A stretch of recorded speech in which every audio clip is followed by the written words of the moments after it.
Shalom Bapak Ibu Saudaraku yang dikasihi Tuhan. Apa kabarnya? Berbahagia sekali rasanya bisa berjumpa lagi dengan Bapak Ibu dimanapun kita berada. Saya sungguh bersyukur kepada Tuhan karena saya percaya kekuatan kita adalah karena kita bersuka cita. Karena hati yang gembira adalah obat yang manjur, tetapi semangat yang patah mengeringkan tulang. Saya rindu setiap kita menjadi orang-orang yang bersemangat di dalam Tuhan, orang-orang yang antusias di dalam Tuhan. Antusias Bapak Ibu adalah berasal dari kata Yunani yang artinya bahwa menyadari dengan sepenuhnya bahwa Tuhan berada dan tinggal di dalam kita. Itu yang membuat kita bersukacita, antusias, bersemangat karena kita sadar Tuhan ada dan selalu bersama dengan kita. Hari ini Bapak Ibu, saya mau mengajak kita lagi membaca dan merenungkan firman Tuhan. Saya ambil renungan kita hari ini dari Markus pasal yang ke-6.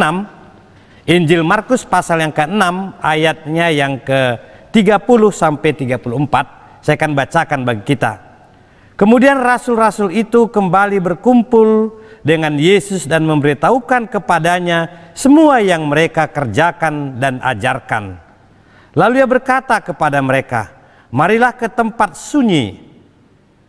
Marilah ke tempat yang sunyi supaya kita sendirian dan beristirahat seketika. Sebab memang begitu banyaknya orang yang datang dan yang pergi sehingga makan pun mereka tidak sempat. Maka berangkatlah mereka untuk mengasingkan diri dengan perahu ke tempat yang sunyi. Tetapi pada waktu mereka bertolak, banyak orang melihat mereka dan mengetahui tujuan mereka. Dengan mengambil jalan darat sehingga segeralah datang orang dari semua kota ke tempat itu sehingga mendahului mereka. Ketika Yesus mendarat, ia melihat sejumlah besar orang banyak, maka tergeraklah hatinya oleh belas kasihan kepada mereka karena mereka seperti domba yang tidak mempunyai gembala. Lalu mulailah ia mengajarkan banyak hal kepada mereka. Bapak Ibu Saudaraku yang dikasihi Tuhan, renungan ini kita lihat bagaimana Yesus digambarkan sebagai manusia sejati. Memang Injil Markus mengajarkan kepada kita bahwa Yesus itu adalah sebagai hamba. Sepertinya tidak ada waktu untuk beristirahat bagi Yesus. Maka kata-kata yang dipakai di Injil Markus adalah segera. Setelah itu Yesus, kemudian. Itu yang seringkali kita temukan dalam Injil Markus ini Bapak Ibu. Jadi betul-betul Yesus digambarkan adalah sebagai manusia, sebagai hamba. Dan peristiwa di sini Bapak Ibu, Yesus dan murid-muridnya baru saja melayani banyak orang. Dan mereka pergi ke tempat yang sunyi. Untuk beristirahat maksudnya. Tapi ternyata sudah diikuti oleh banyak orang. Dan waktunya adalah sudah hampir malam. Dan Yesus dikatakan di sini Bapak Ibu bahwa Yesus melihat mereka hati Yesus berbelas kasihan. Hati Yesus begitu peduli kepada mereka. Mereka seperti domba-domba yang tidak bergembala.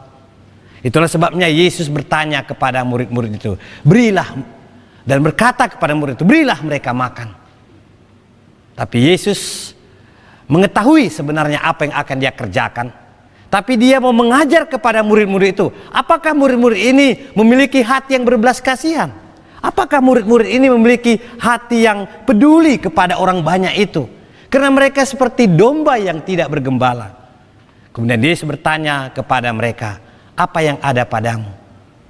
Karena memang Bapak Ibu Saudara dikasihi Tuhan, 5.000 orang laki-laki, belum termasuk perempuan, belum termasuk anak-anak. Itu membutuhkan banyak sekali. Beratus-ratus dinar mungkin yang dibutuhkan untuk memberi makan sebanyak itu.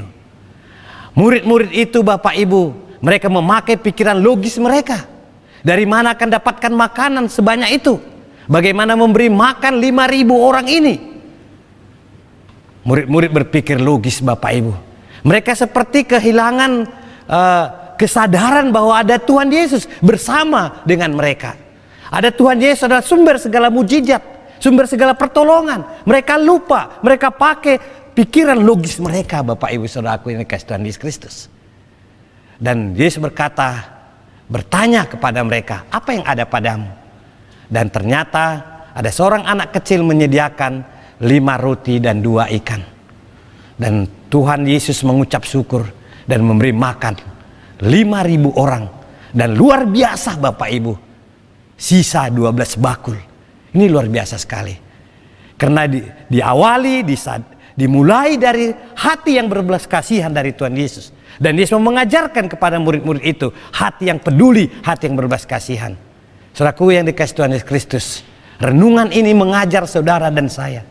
Di tengah-tengah situasi kondisi yang kita alami yang mungkin berat bagi kita Bapak Ibu, Tuhan mengajar kita untuk tetap peduli, untuk tetap berbelas kasihan kepada orang-orang yang belum bertemu dengan Tuhan, yang belum merasakan kasih Tuhan, yang belum menikmati sukacita surgawi, yang mungkin belum punya keyakinan bahwa satu saat kalau mereka dipanggil Tuhan, mereka belum ke sorga. Ini waktunya bagi kita untuk kita berbelas kasihan dan peduli kepada orang-orang sekitar kita. Dan Tuhan mau memakai apa yang ada pada kita.